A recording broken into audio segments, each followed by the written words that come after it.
free to speak freely without just blowing smoke.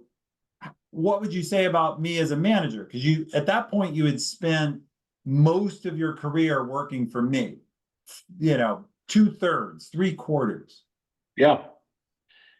Here's what I would say is that the areas where I was naturally good at in the problem solving and the engineering side, I was able to handle those kind of independently, right? I learned what I needed to learn as I did.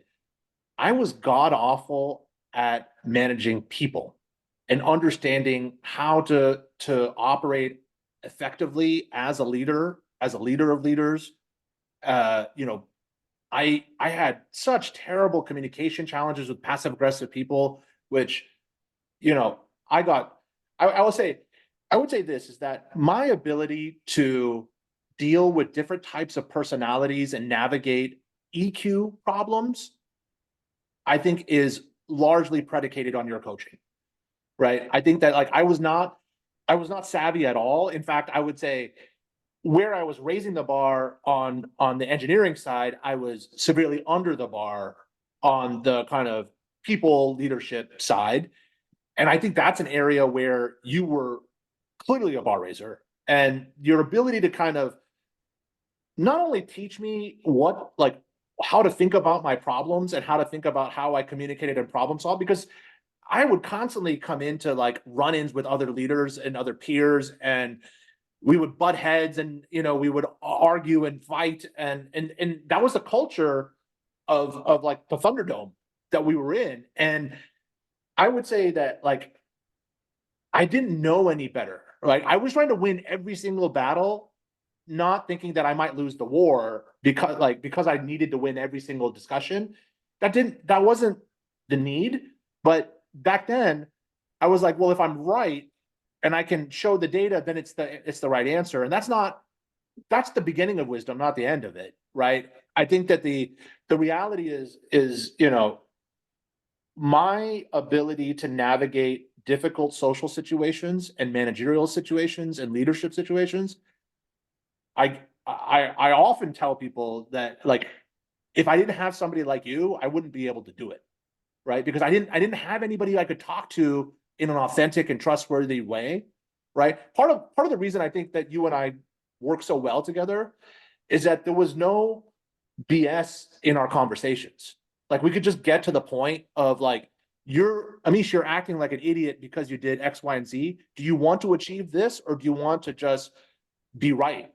Or do you want to achieve that, or do you want to just show up that other person?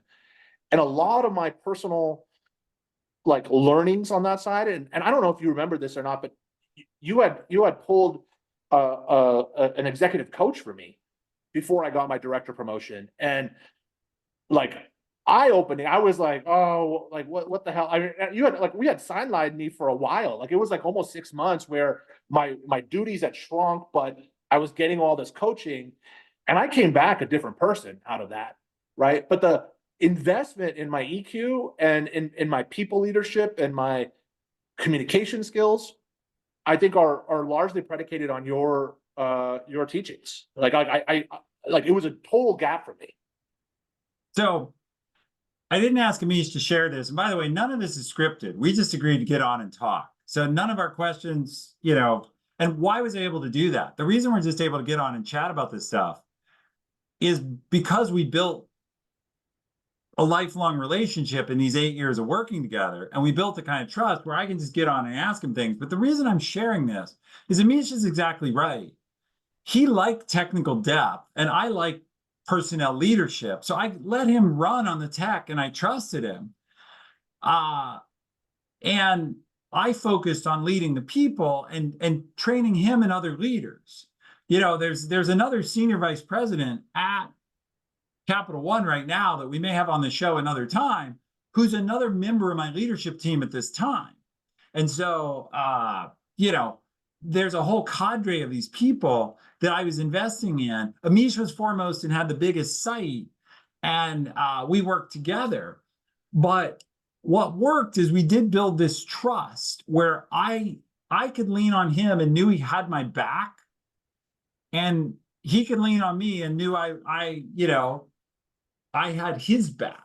And so some of you ask, and I see in the chat a little bit, a couple of questions. First, somebody asked how to get a GM role. Again, high growth company.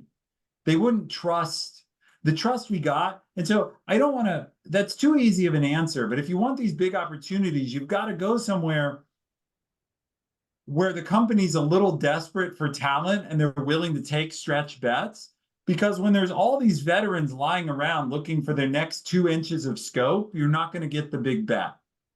And so I guess the point is, can I add one thing to that? sure, please. Don't be afraid to take on the ugliest problem in the room. Right? Because if you are in a high growth area or a high growth company, or you're coming in and you don't have the established reputation, there's constantly going to be problems that nobody wants. Right?